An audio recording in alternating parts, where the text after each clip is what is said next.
The Lord said, "For the hurt of the daughter of my people I am hurt. I am mourning. Astonishment has taken hold of me. Is there no balm in Gilead? Is there no physician there? Why then is there no recovery for the health of the daughter of my people?" This is Healing Balm.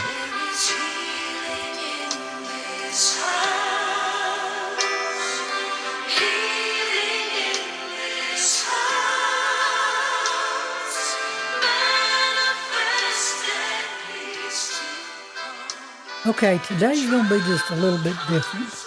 I want to talk to you about what to do with you, what to do with me, what to do when you don't know what to do, how to put into words how you feel when you don't know how you feel.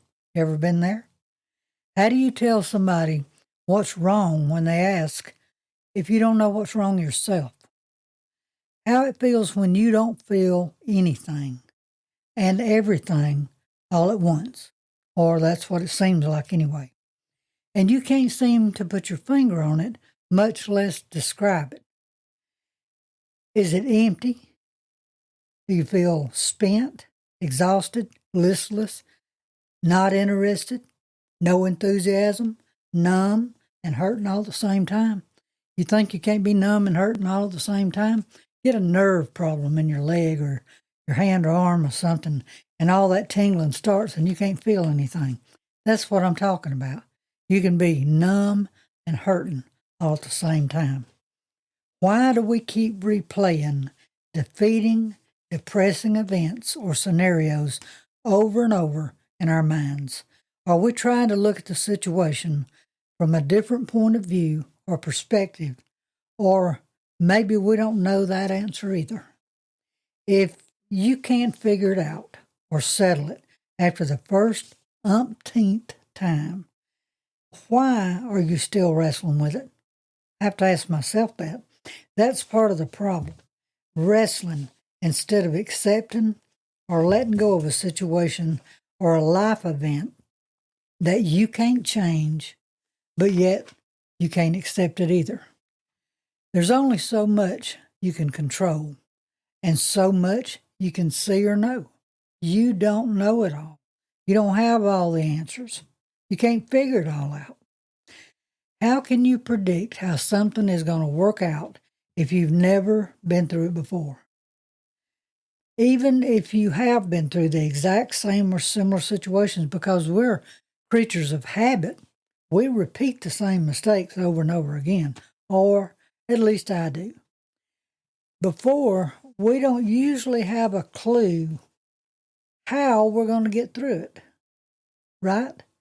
All some of the same things you've done over and over before, but we don't have a clue how we managed to get through it then. We didn't take notes or keep a journal, so about all the understanding we can get in searching or racking our brains for answers is that we just keep making the same mistakes, the same decisions, or shooting from the hip, that method of getting through some very difficult, tough, or painful times with nothing accomplished. Have you ever had to answer a situation or get through a situation that you didn't have the answer to, didn't have a clue which way to go, so you just shot from the hip? You did the very best you could do. You worked off experience, things you'd been through in the past. Well, that probably didn't get you real far, but you still use that tactic. You're human. One thing, pretty obvious.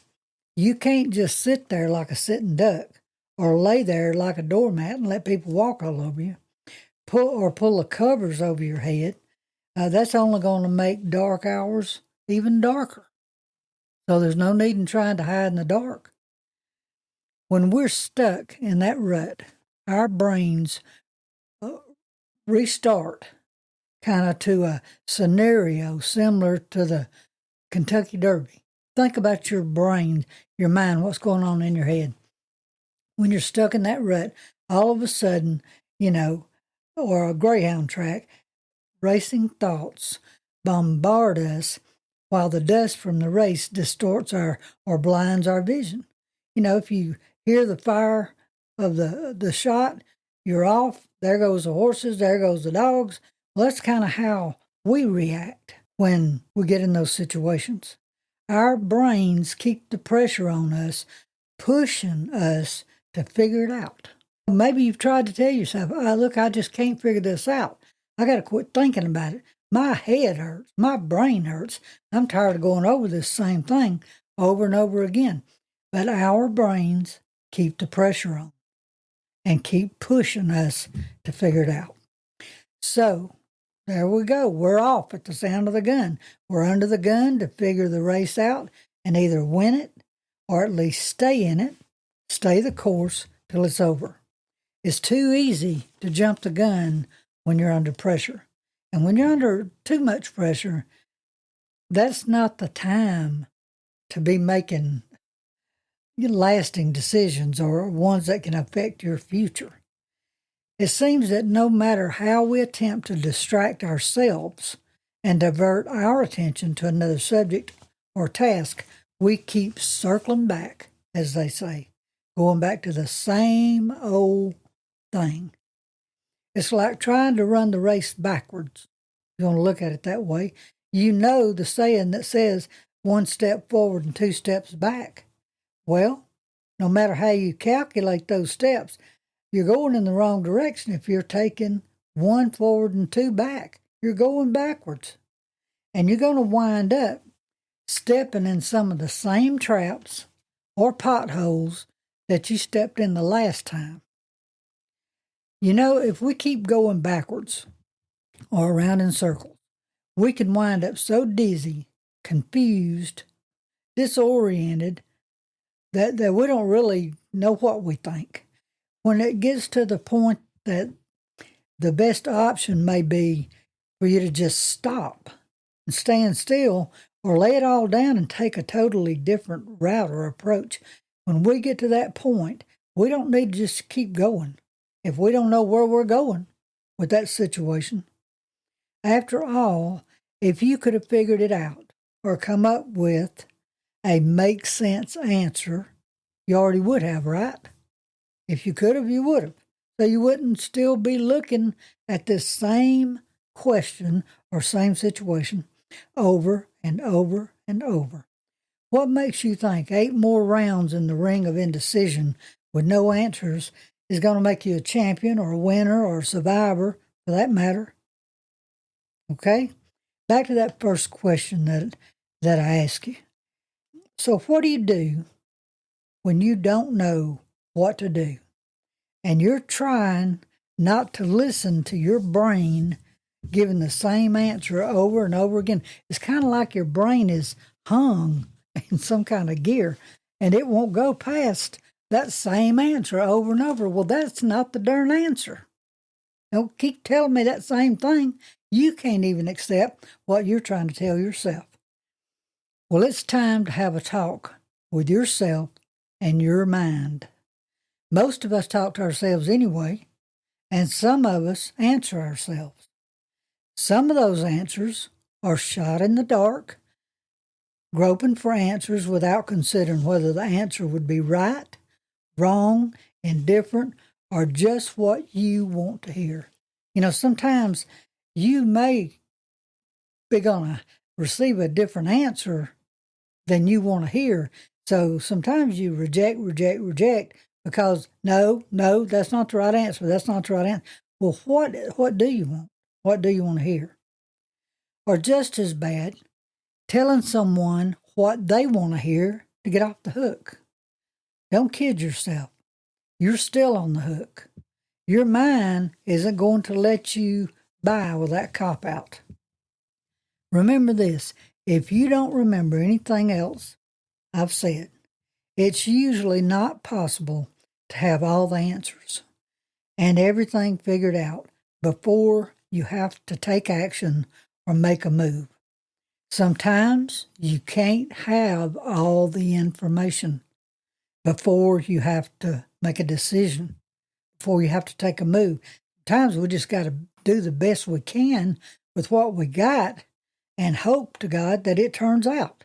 Ask God to bless it and help you walk through it if you don't know what to do.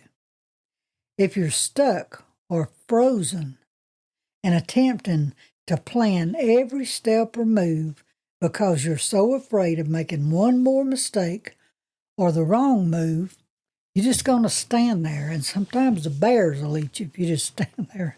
Just don't do that. Remember, there's only so much you can foresee happening. And I want to back up just 1 second. Now, when I say don't just stand there, there is a time when you've done all you can do to stand that you just stand and you wait on God. But you better be praying while you're doing that. You need to have been talking to God prior to that. I'm talking about normal, everyday decision-making, trying to figure out what's going on with us humans. There's only so much that we can foresee happening or the outcome. Normally we can kind of look forward and see what the expected outcome is. But you really don't have a lot of control over the situation or the outcome. We have to break that pressure pattern of having it all figured out by using our own brain. Boy, what a trap. One exception I've learned in my life after observing lots of people wrestle with indecision, we think our way into and out of most every single thing we do. And you know what? Our feet follow good or bad decisions. Whatever you're thinking in your mind, that plan you've made, you start thinking all these things. The next thing you know, you're walking in that direction. Another thing I've learned is that things or outcomes will pretty much go their way regardless of how much we prepared or didn't prepare. Some things, we're just not going to change the outcome. They're just going to take place. And guess what? That is life. There are so many things or outcomes that we can't prepare for that will be nothing like we expected or hoped. It's kind of like talking to somebody on a phone that you've never met before, and you may talk to that person for 2 hours, and it seems like, you made a connection, and you can just picture that person. And you think, man, I'll recognize you the minute I see you. You might in their spirit, but most of the time, that person is not going to look one thing like you had figured out, right? So things are not always going to be what you thought they'd be. Sometimes they turn out better without our interference or our input. And the faith walk actually requires that. Trusting in God and trusting where you can't see, put your hand in His and walk. Sometimes a faith walk causes you to have to walk blind. You better be walking with the Lord when you head in that direction. Stop exhausting your already tired brain. We can't make good decisions or figure things out if we can't think straight. Stop overthinking things, ruminating, chewing over the matter like an old piece of bubble gum when you was a kid. You've chewed on it till all the flavor's gone, and now all you've got is a sore jaw. Spit it out before you get to that point. Don't keep holding on to thoughts, replaying scenarios or situations till you're just worn out. You can't think anymore. Allow some things to pass and accept the fact that you can't win them all and move on. At least you won't stay frozen in place by indecision with your head spinning. We don't win them all, even when it's people we love. You may not be able to control the outcome. You can choose how you react and the effect or control it has over your life and happiness. Everything don't have to be fatal and terminal and life and death. We make mistakes. Everybody makes mistakes. If you're facing a huge life or lifestyle change, you're fighting the change will not prevent it from happening anyway. There's things that's going to change in our life, and they may change tomorrow. You're fighting them unless it's something you can truly grasp and do something about it. Then that's one subject. But if it's something that you can't do, if an illness has hit you, a sickness of some kind, or a family member, or a job, or finances, whatever it is, there's things that can hit your life that you can't do one single thing about. And you fighting that change won't prevent it from happening anyway, especially if you have no control over what's happening. You can resist, kick, cry, refuse to accept the change, or allow yourself to get in the state of personal peace. And when I say that, I mean if things are going to go south, if things are going to just go bad and there's nothing you can do about them and you're going to have to go through them, at least you can go through them in peace of mind. At least you can walk through them knowing that God is with you. You're going to stand in peace, and whatever happens, you're not going to look back and you're not going to walk off from serving God. You've got to have that personal peace. Trust in God will work things out better than you ever could have. That's what you got to keep in mind.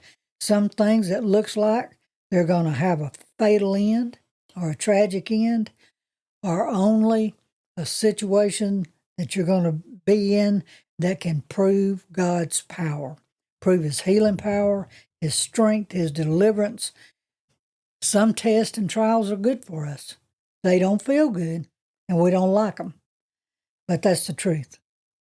Another valuable understanding is that depression comes from the past, and anxiety comes from the future. No wonder we wind up in a mess, suffering from depression and anxiety at the same time. That's a physical, mental state that they'll give you some medicine for, trying to fix you. They tried to fix me when I was about 14 years old, diagnosed with depression and anxiety, trying to medicate or meditate our way out of a situation, out of a present, now-to-day situation.